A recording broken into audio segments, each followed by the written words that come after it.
오늘 여러분과 함께 나눌 말씀의 제목은 예수님의 시험입니다.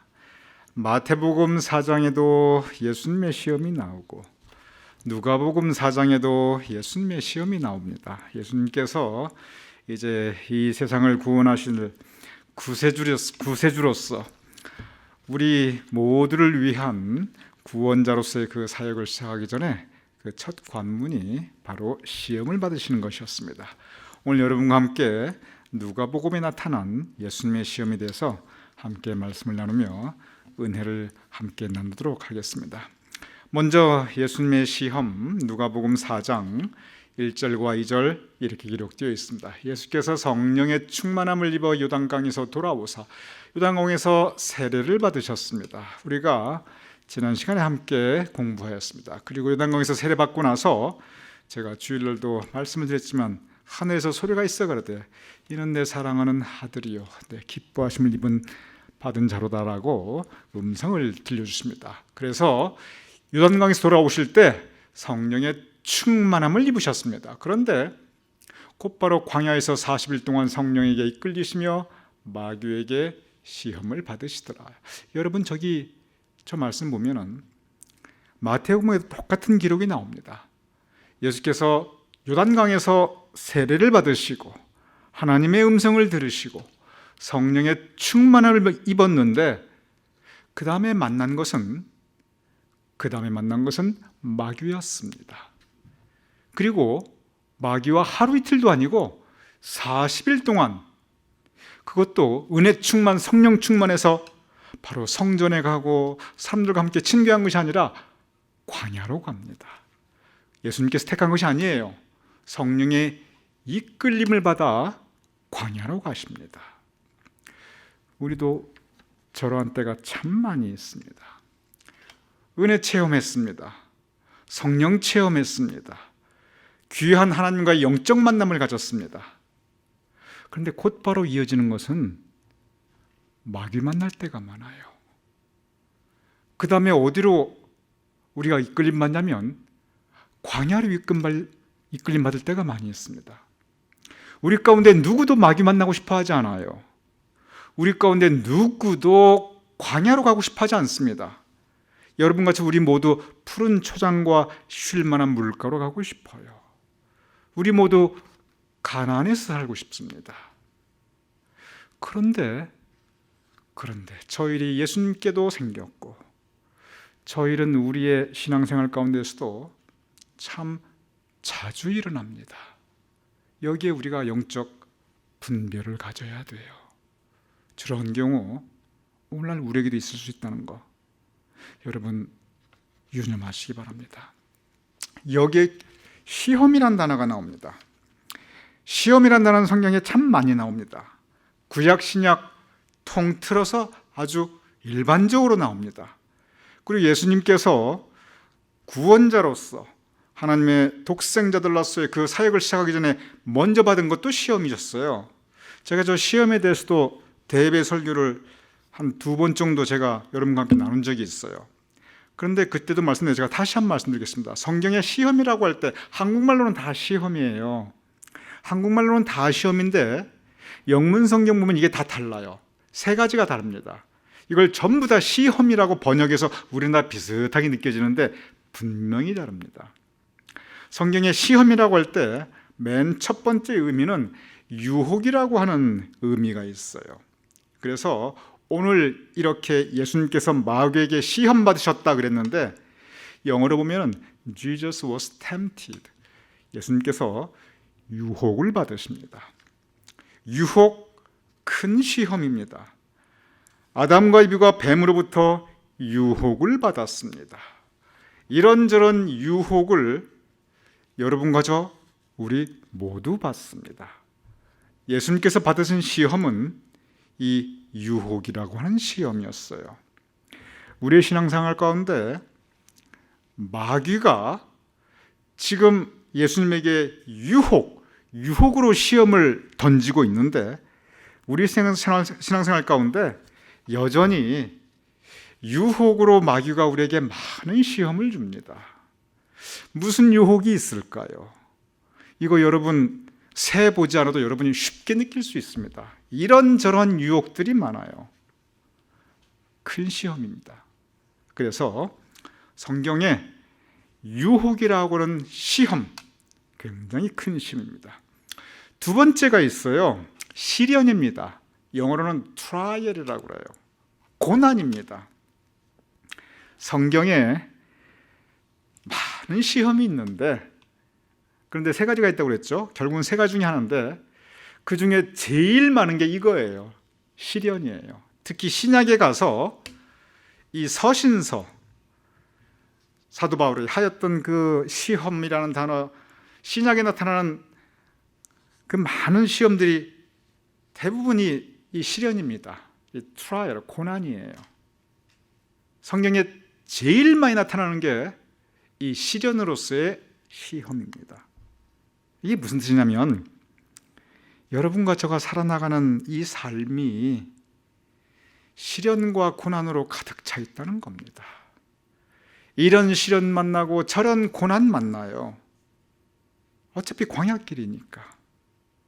그런데 이 시련이 왜 시험이 되냐면 예외 없이 우리가 저 시련을 겪으면, 시련이 고난인데 고난을 겪으면 적지 않은 경우 믿음이 흔들립니다.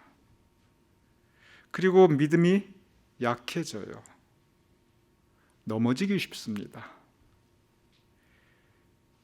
유혹 때문에 넘어지는 분들보다 저 시련 때문에 넘어지는 분들이 훨씬 많습니다. 성경에 보면 감당할 수 없는 시험은 안 주신다고 그랬죠. 이 감당할 수 없는 시험이, 이때 시험은 저 유혹이에요. 그래서 하나님께서 우리에게 이런저런 유혹이 온다 할지라도 우리가 이기지 못할 유혹이 없다는 거예요. 우리가 마음만 든든하게 먹고 있으면 유혹 이길 수 있다는 거예요. 그런데 여러분, 시련과 고난은 우리가 감당할 수 없는 시련과 고난도 있어요. 우리가 이기지 못하는 그런 시련과 고난도 있어요. 그때 믿음도 쓰러질 수 있습니다. 그래서 성경이 많은 시험 가운데 이 시련, 고난, 여기에 대한 가르침이 제일 많습니다. 세 번째는 테스트입니다. 이것은 뭐냐면 하나님께서 우리를 준비가 되어 있는가 안 되어 있나 시험해 보는 거예요. 입사 시험 보듯이, 입학 시험 보듯이. 그래서 테스트해 봅니다. 자격이 있나 안 됐나. 특별히 이 시험의 목적이 뭐냐면, 테스트의 목적이 뭐냐면 믿음의 성숙도를 테스트합니다. 믿음이 그만큼 성숙이 되어 있나 안 되어 있나. 그리고 성경에 보면 또 뭘 테스트하냐면요, 축복을 받을 그 은혜의 그릇으로 준비가 되어 있나 안 되어 있나, 그걸 테스트해 보십니다. 복을 내려주시기 전에, 채워주시기 전에 우리의 그릇이 준비되어 있나, 그 테스트를 해봐요. 성경에 그런 테스트 다 시험이라고 표현되어 있습니다. 그리고 저 테스트는 유혹으로도 테스트를 하시고요, 시련과 고난을 통해서도 테스트를 하십니다. 그래서 어떻게 보면 가장 광범위한 의미가 저 테스트입니다. 시험이에요. 어떻게 보면 유혹도 시련도 하나님께서 우리에게 주신 테스트의 하나일 수도 있습니다. 그래서 성경에 보면 한국말로는 다 시험 그려버렸는데 저 세 가지 분명히 다른 의미의 시험이 있습니다. 이 누가복음, 예수님께서 받으신 시험은 바로 저 유혹의 시험입니다. 어떤 유혹의 시험을 받았는가? 누가복음 4장 3절. 마귀가 이르되 내가 만일 하나님의 아들이거든 이 돌들에게 명하여 떡이 되게 하라. 하나님의 아들, 누가 말씀하셨냐면 하나님께서 말씀하셨어요. 하나님의 음성을 들려주신 거예요. 근데 이 마귀가 그걸 이미 알고 있어요. 여러분, 성령의 능력이 있지요. 참 인정하고 싶지 않지만 마귀도 능력이 있어요.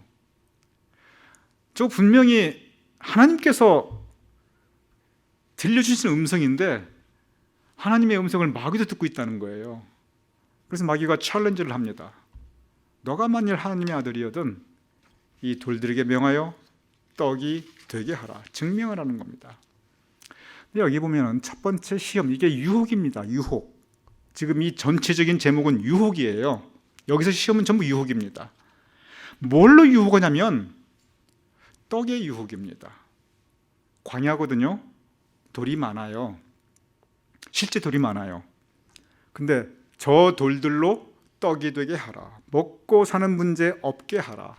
현실적인 문제 없게 하라. 돈의 문제 다 해결해 달라는 겁니다. 지금이야 밥 세 끼 먹고 사는 거 큰 문제 아닙니다. 얼마나 고급스럽게 먹느냐, 그걸 따지지요. 얼마나 건강식을, 그걸 따지지요. 근데 제가 어렸을 때만 해도요, 제가 아주 어렸을 때, 그러니까 한 50년 전이죠.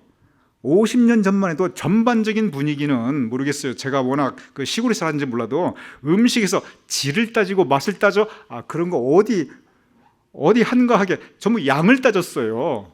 그냥 많이 주면 좋아하고 행복했지요. 음식은 그저 양 많은 게 최고였어요. 제가 어렸을 때만 또 그런 기억을 가지고 있어요. 이게 불과 50년 전이에요. 한국만 그랬냐? 전반적으로 다 그랬습니다. 먹을 게 그렇게 없었어요. 귀했어요. 요즘처럼 이렇게 영양이 과다가 되고 다이어트를 하고, 이거 인류 역사 가운데 가장 최근입니다. 요 몇십 년이에요. 지금도 아프리카나 동남아나 남미는 새끼 먹는 거 쉽지 않아요. 즉 저것은 뭐냐면 이 현실의 문제, 경제의 문제, 먹고 사는 문제 해결해달라는 겁니다. 누구에게? 예수님에게. 이것이 무슨 유혹이냐면 예수만 믿으면 돈도 확확 벌리고, 예수만 믿으면 사업도 일취월장 막 부흥하고, 예수만 믿으면 부귀영화 다 누리고, 선거 나가면 다 되고, 시험 보면 다 붙고, 그거 해달라는 겁니다. 그런데 그거 여러분, 우리 하나님 앞에 그럴 권리 있어요. 왜냐하면 우리가 하나님의 자녀니까 그거 바랄 수 있어요. 문제는 뭐냐면 안 채워주실 때가 있다는 거예요. 믿는 사람이라고 시험 보면 다 됩니까? 믿는 사람이라고 다 사업하면 다 성공합니까? 꼭 그렇지 않아요. 우리가 원하는 거 괜찮아요. 기도하는 거 그럴 자격이 있습니다. 문제는 뭐냐면 주시고 안 주시고는 하나님의 주권입니다. 안 주셨을 때 그때 하나님을 원망하고 믿음을 떠나고 막 그러지요. 바로 그 유혹입니다. 지금도 우리가 쉽게 겪는 그런 신앙의 주제들입니다. 예수님께서 이렇게 말씀하십니다. 4장 4절. 예수께서 대답하시되 기록된 바 사람이 떡으로만 살 것이 아니라 하였느니라. 여기서 떡으로만 살 것이 아니라, 이 말은 그럼 떡이 필요하다는 얘기입니까? 필요 없다는 얘기입니까? 필요 있다는 얘기지요. 떡 없이는 못 살아요. 사람이 떡 없으면 못 산다. 여기에 이미 이 전제되어 있습니다. 그런데 떡 없으면 못 사는데 떡만으로도만 사는 사람들, 이 세상에는 떡으로만 사는 사람들이 너무 많습니다. 떡만을 추구하는, 성공만을 추구하는.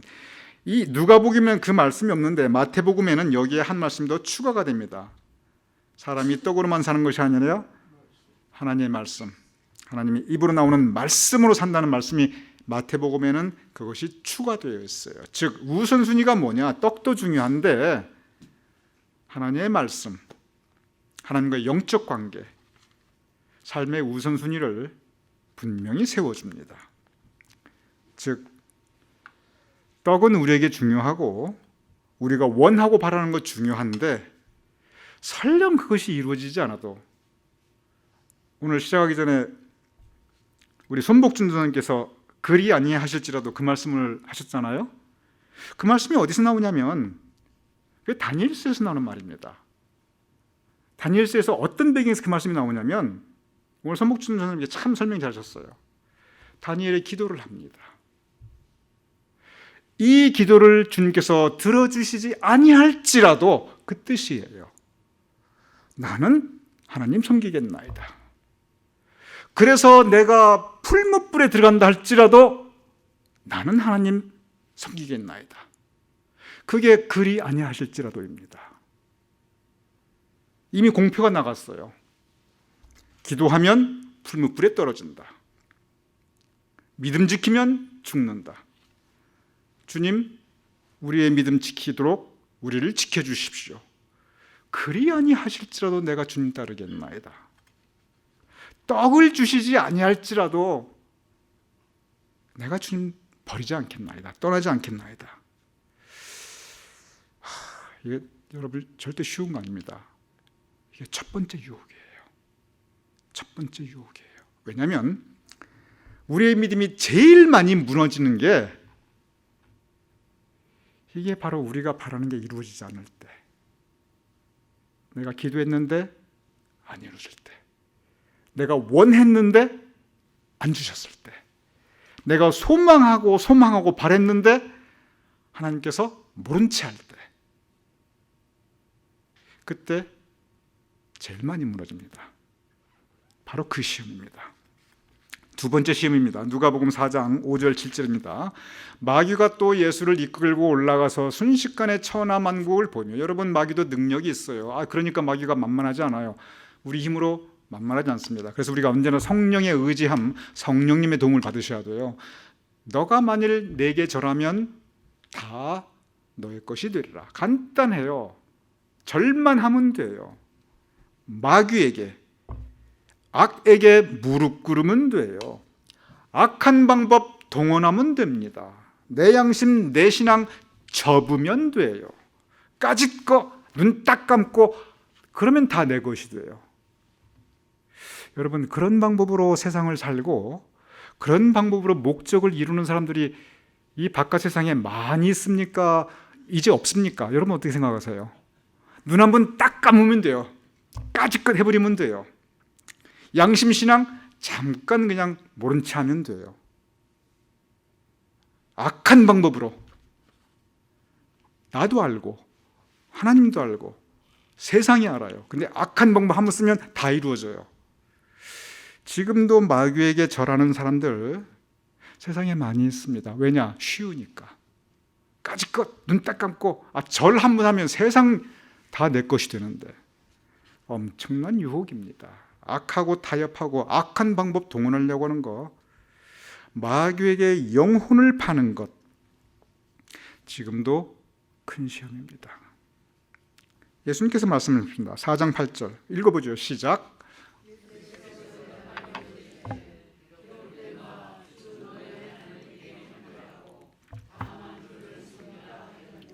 예, 감사합니다. 다만 그를 섬기라.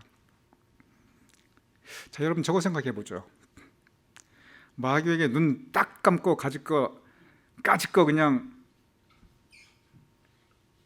양심이고 신앙이고 믿음이고 잠깐 좁고 절만 하면 천하만국이 내 것이 되는데 얼마나 쉽습니까? 너무너무 쉬워요. 다시 띄워주시죠. 그런데 하나님께 경배하고 다만 그를 섬기라. 근데 하나님께 경배하고 그를 섬기면 세상 만국을 다 나에게 준다는 그런 약속이 저기 없어요.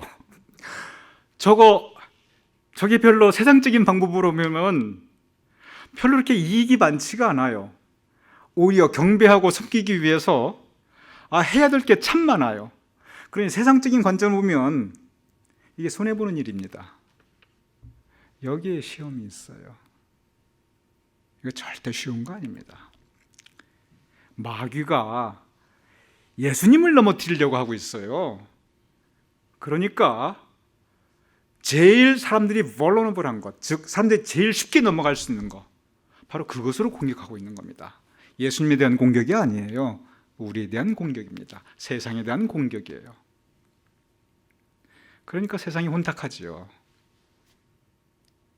악한 방법으로 눈 한번 딱 감으면 그냥 이것도 생기고 저것도 생기고 세상 만국을 다 준다고 그랬는데, 그런데 그거 no way 하고 하나님께만 경배하고 하나님만 섬기면 뭐 생기는 게 없잖아요. 지금 손해보잖아요. 커다란 시험입니다. 세 번째 시험입니다. 4장 9절입니다. 또 이끌고 예루살렘으로 가서 성전 꼭대기에 세우려되 내가 만일 하나님의 아들이거든 여기서 뛰어내리라. 계속 하나님의 아들이든 챌린지를 하죠. 그런데 이 뒤에 쭉 좀 긴데 이 마귀가 이 성경을 두 군데나 인용을 해요. 그래서 마귀도 성경 말씀을 인용합니다. 그래서 예수님께서 4장 12절에 이렇게 답변하십니다. 다 같이 읽어보시죠. 시작. 예수께서 대답하여 이르시되 주 너의 하나님을 시험하지 말라 하였느니라. 여기서의 시험은 테스트입니다. 여기서의 시험은 이게 무슨 뜻이냐면 내가 만일 하나님의 아들이거든, 하나님의 아들이라고 누가 말씀하셨습니까? 이게 지금 마귀가 처음 한 얘기예요? 이는 사랑하는 내 아들이라고 하나님께서 말씀하셨거든요. 하나님께서 예수님을 내 아들이라고 분명히 말씀하셨어요. 하나님께서 말씀하셨으면 하나님의 말씀은 그냥 믿고 순종하는 게 좋습니다.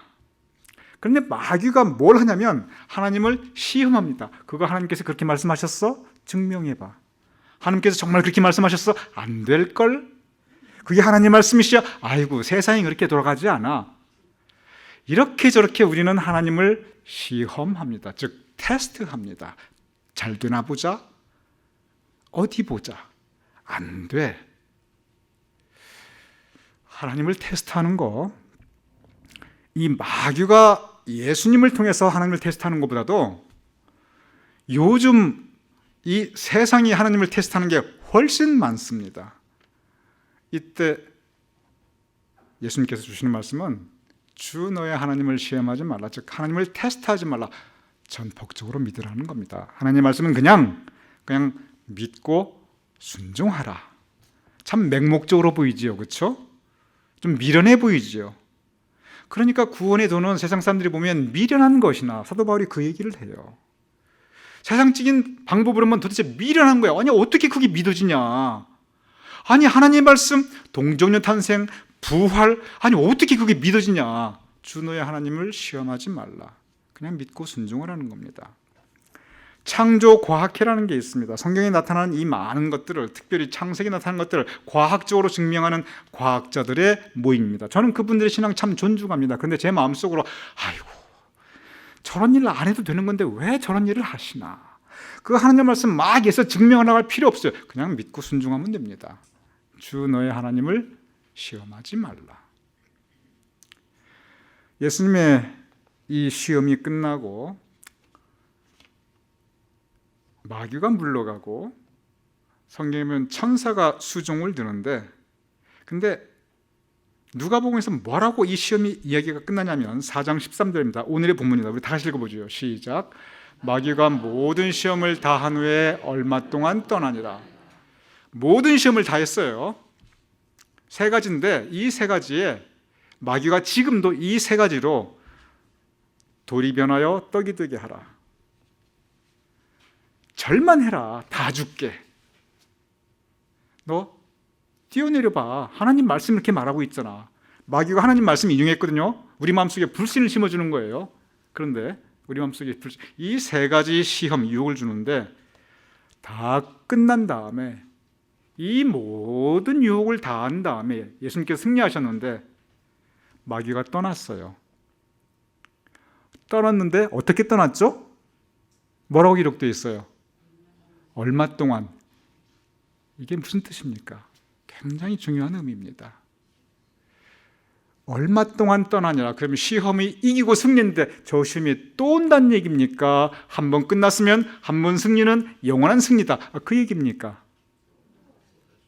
또다시 온다는 얘기죠. 여러분 성경 말씀 읽을 때 깊은 묵상의 세계로 들어가면 단어 하나에 우리가 참 큰 은혜를 받을 수가 있고요.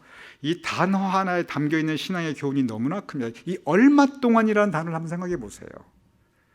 예수님께서 이겼어요. 승리했어요. 근데 마귀가 떠났어요. 근데 잠깐 떠나 있다는 얘기예요. 다시 옵니다. 마귀가 예수님한테도 그렇게 계속 공격을 할 정도면 여러분과 저 같은 사람에게는 어떨까요? 마귀가 떠났다가 다시 금방 옵니다.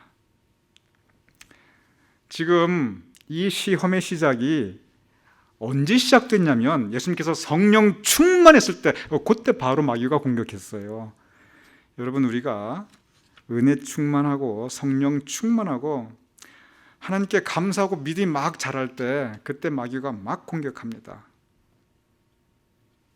이겼다 하는데 얼마 동안 떠나 있다 또 와요. 그래서 우리 힘으로 참 마귀기가 쉽지가 않아요. 그래서 성령님께 우리가 의지해야 합니다. 그래서 우리가 성령님과 동행하는 삶을 살아야 되고, 그래서 우리가 계속 깨어있는 삶을 살아야 됩니다. 예수님께서 계속 강조하십니다. 깨어있으라, 깨어있으라. 우리가 은혜 체험, 성령 충만, 옛날에 했던 은혜 체험, 옛날에 했던 성령 충만, 제가 이렇게 신앙생활 하면서 보니까요, 정말 소중해요. 그 옛날에 했던 은혜 체험과 성령 충만이 우리의 간증거리가 되고 그것이 우리에게 큰 힘이 됩니다. 그런데 그거 100% 믿을 거 못 돼요. 왜냐하면 은혜 체험하고 성령 충만했을 때 이렇게 마귀가 시험하기 때문에 이때 넘어지는 경우가 혹시 있으면 이건 전부 다 못한 경우가 너무 많아요. 차라리 안 믿은 것만도 못한 경우가 참 있어요. 왜냐? 마귀가 계속 공격해 들어오니까. 오히려 걸림돌이 되는 경우가 있어요. 왜냐? 마귀가 계속 자기 것으로 만들려고 하니까. 그래서 우리가 우리 자신, 예수님께서 말씀하셨듯이 우리가 깨어 있어야 되고 성령님 동행하며, 은혜 체험 성령 충만은 일회성이 아니라 그래서 우리가 계속 이어져야 됩니다. 예배를 통해서, 기도를 통해서, 성경 공부를 통해서, 우리의 영적 생활을 통해서 우리가 계속 은혜를 사모해야 되고 성령님의 의지를, 성령님의 도우심을 우리가 구해야 합니다. 은혜를 사모하지 않고 성령님의 도우심을 구하지 않으면 우리가 넘어질 수 있어요. 왜냐하면 마귀가, 다시 띄워주시겠어요? 4장 13절. 오늘 이 말씀, 마귀가 얼마 동안 떠나니라. 다시 오기 때문에 그렇습니다. 그래서 이 영적 전쟁에서 승리하실 수 있는, 요한계시록에서는 시험이라는 단어가 계속 나오는데, 그러면서 시험이라는 단어가 나오면서 계속 반복되는 말씀이 뭐냐면 이기는 자에게 이 단어가 나옵니다. 시험이 올 때 이길 수 있는 저와 여러분이 될 수 있기를 주님의 이름으로 축원합니다.